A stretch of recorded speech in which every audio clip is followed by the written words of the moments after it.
There are figures in history who seem destined to fade away with the passage of time, but there are also figures who, far from disappearing, grow in strength with each passing century. Socrates, the Athenian philosopher who never wrote a single word of his thoughts, belongs to the latter group. His legacy may seem simple at first glance, as it consists of nothing more than questions. However, these questions have been enough to change not only the course of philosophy, but also education, our way of dialoguing and, in a certain sense, our way of understanding ourselves as human beings. Beyond systems or treatises, Socrates left behind something more essential: a method, a way of thinking and approaching truths that transcend fads and opinions. The Socratic method is no ordinary intellectual tool. It is an art of thinking, of living, and of looking beyond the obvious, of challenging what is taken for granted.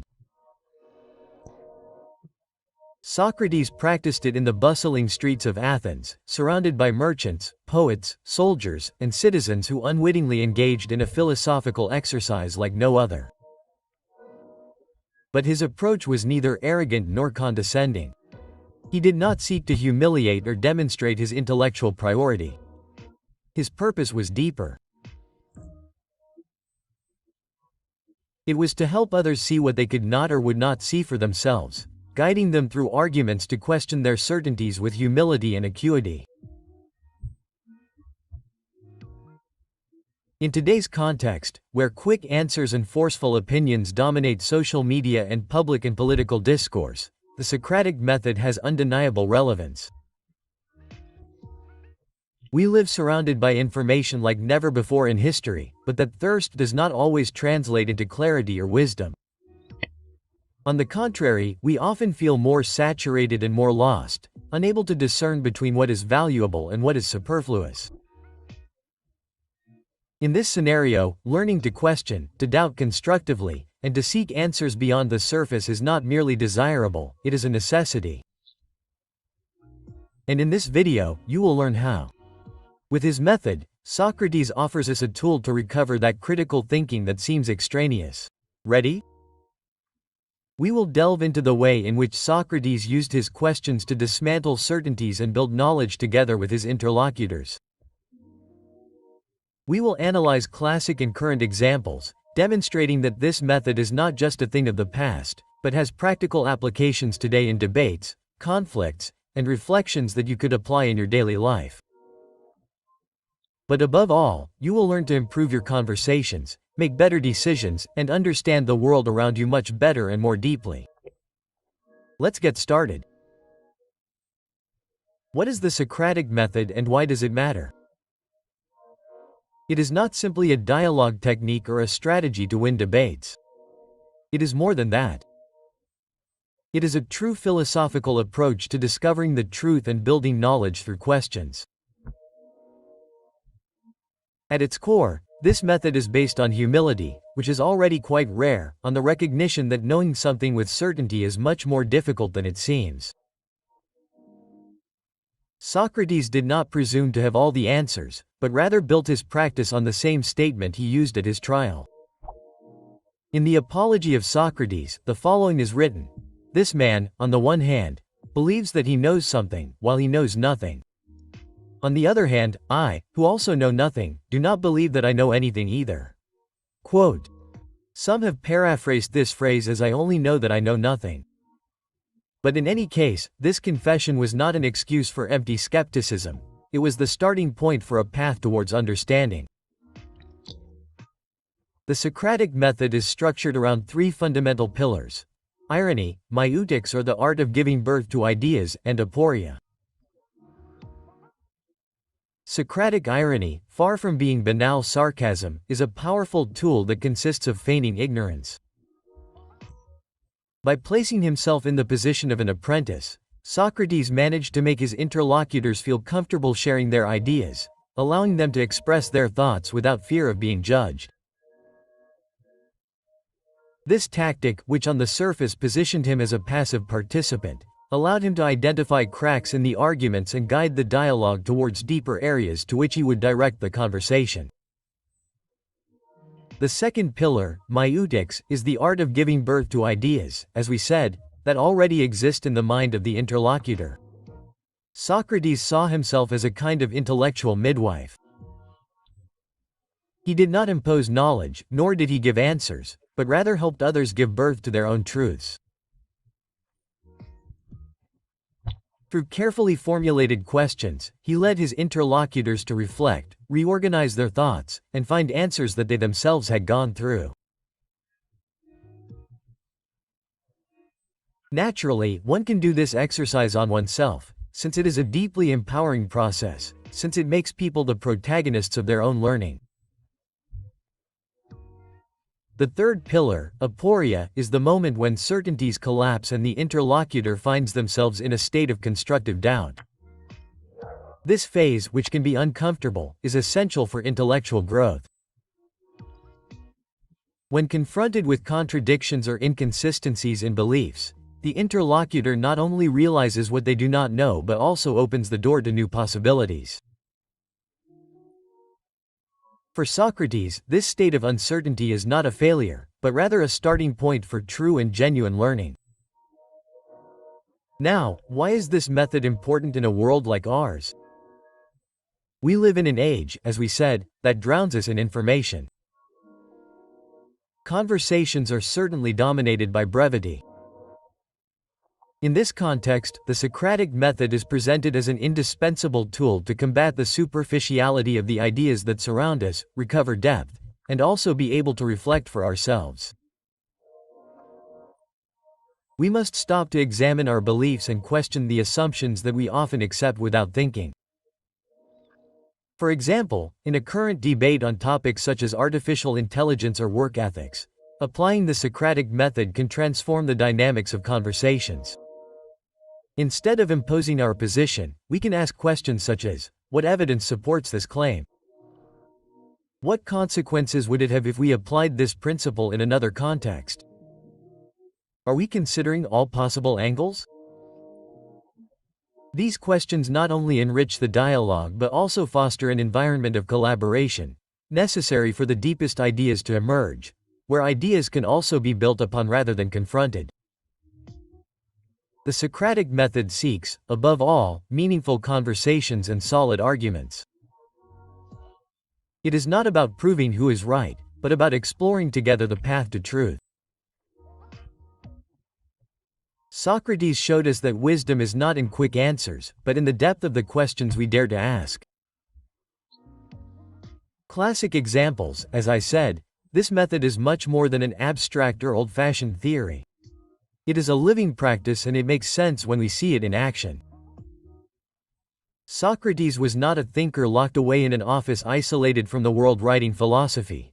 Rather, his ideas emerged in real conversations, in which he addressed profound issues with a naturalness and precision that disarmed his interlocutors. In the Republic, Socrates discusses the concept of justice with Polemarchus, who asserts that to be just means to give each person what is due. At first glance, this seems like a sensible definition, but Socrates does not accept it without first questioning it, with a deceptive simplicity. In the Platonic dialogue, he asks him, what if what you think is due to someone is to harm them? Would that be just? Quote. This simple statement shakes Polemarchus's definition itself, opening the way to a deeper debate about the nature of justice, good, and evil. This approach can easily be transferred to current discussions. For example, in a debate about social justice, someone might argue that justice consists of treating everyone equally. A Socratic question might be, is it always just to treat people with different needs the same? These questions are not intended to discredit the interest of this topic, but rather to broaden understanding of the concepts we are discussing. At the banquet, another Platonic dialogue, Socrates listens to others' ideas about love, but introduces a revolutionary perspective. Love is not simply a desire for physical beauty or intense passion, but a search for the eternal, for transcendental beauty. Guided by diatima, Socrates reformulates the notions of his interlocutors, taking the dialogue from the superficial to the sublime, from the tangible to the infinite. In conversations about relationships we might ask, is love a single emotion? Or is it something deeper? Do we act out of love or do we act merely out of interest? And if so, can love and interest exist together? What is it that we are truly seeking in a loving relationship? This approach invites reflection on the broader and more enduring meanings of abstract concepts such as love. In another dialogue, Método, Socrates teaches geometry to a slave with no formal education. Without giving him answers, he guides him with questions like, what happens if we duplicate these lines? How would the areas change? Quote, little by little, the slave is led to solve a complex problem by himself. This example not only demonstrates the effectiveness of the method, but also that in terms of education it has the ability to empower people and make them protagonists of their own learning. In education, this approach could be applied by asking students, what do you think would happen if you changed this variable in a math problem, or how could we solve this problem from another perspective? Rather than offering solutions that are mostly cookie-cutter, creativity and critical thinking are encouraged. But this in a real-world way. A contemporary example might be a discussion on social media or here in the YouTube comments. Someone states, social media isolates us. A Socratic approach might be to ask things like this. What evidence do you have for that? There are people who use social media to connect more deeply. What alternatives might this phenomenon imply? These questions do not negate the initial statement, nor do they invite us to argue, but they do invite us to explore nuances and consider new perspectives. For a discussion on work-life balance, someone might argue that in order to be successful, one must sacrifice oneself to the fullest. A Socratic question would be, what exactly does sacrifice mean? Do you think that sacrifice always leads to success, or are some people's sacrifices in vain? There could be some reflection on how we define success and what costs we are willing to assume. The magic of the Socratic method is not in finding a quick answer, but in transforming the dialogue and our ability to argue and converse. Question after question dismantles our certainties, illuminates contradictions, and builds new perspectives. We should never talk about something we do not understand. This is a fundamental theme in Socratic philosophy. Whether on the streets of Athens or in a conversation on social media, this approach teaches us that knowledge does not arise from imposing criteria, but from talking and arguing about them, sharing the path of doubt. How can we put this method into practice? The Socratic method is not an art reserved for philosophers or intellectuals. The life of Socrates proves it. It is a tool that anyone can use and should use to improve their conversation, their decisions, and their understanding of the world. Beyond classical dialogues, this approach finds applications in contexts as diverse as leadership, interpersonal relationships, social debates, education, and learning in general. How can we integrate it into our lives? The first step would be this. We must ask questions. At the heart of the Socratic method is the ability to ask questions that do not seek to confirm what we already believe. This confirmation bias is one of the great problems that the Socratic method overcomes. Instead, we challenge it. These questions, if you are going to use them, must be open-ended, reflective, and exploration-oriented. For example, if someone says, success is measured by the money you make, a good question might be, what else besides money could define success? Or, are there successful people who are not wealthy? These questions are not confrontational, but rather invite thinking beyond quick and comfortable answers.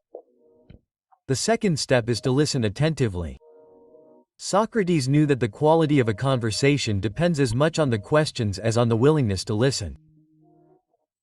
Listening does not simply mean waiting your turn to speak, as is sometimes believed in contemporary debates, but rather paying active attention, seeking to truly understand what the other person is saying. Even if they are wrong and you want to discredit them, you must be able to understand what they are saying. This type of listening allows you to detect inconsistencies, deepen arguments, and build on what has been said, not on what you think has been said. The third step is to identify contradictions. This is where the aporia, that is, the moment of productive doubt, comes to the fore. For example, if someone argues that technology always improves our lives, a Socratic question might be, can you think of a case where technology has created problems rather than solutions? This type of question does not seek, as we said, to discredit the initial argument, but rather to open up a space for reflections that start from the initial complexities. The fourth step is to encourage the reconstruction of thinking. Once you have identified the consistencies, the goal is not to remain critical, but to guide the conversation toward a more solid but also coherent understanding. For example, in a discussion about work ethics, if someone acknowledges that their definition of success is based on sacrifice, you might ask, how do you think we might balance success with a meaningful personal life? In this dialogue, not only would the idea be enriched, but we would also reinforce the mutual respect and collaboration that are fundamental to a work ethic and also to the progress of societies. The final step is to accept uncertainty as part of the process. Not all Socratic conversations culminate in a definitive answer, or some do not end well at all, but that is normal. Socrates teaches us that doubt is not an obstacle, but a sign of progress. In a discussion about, for example, theological topics, you might close the reflection by saying that it seems that there are many variables that we still need to consider. How about we continue exploring together? This attitude would foster continuous learning and a commitment to honest dialogue. The Socratic method, in short, is a reminder that the best conversations are not those where someone has the last word, but those that transform our way of thinking and endure through the ages. Every question is an opportunity to connect with others, to broaden our perspectives, and to discover truths that might otherwise be lost. It's not just about having answers, but about daring to ask and to argue better. The unexamined life is not worth living, said Socrates, but not as a sentence, but as an invitation. I do the same in this video. If you liked it, feel free to comment. Tell me what you think, what other ideas you would like us to work on in future videos. This has been VaST. A hug to everyone and until next time.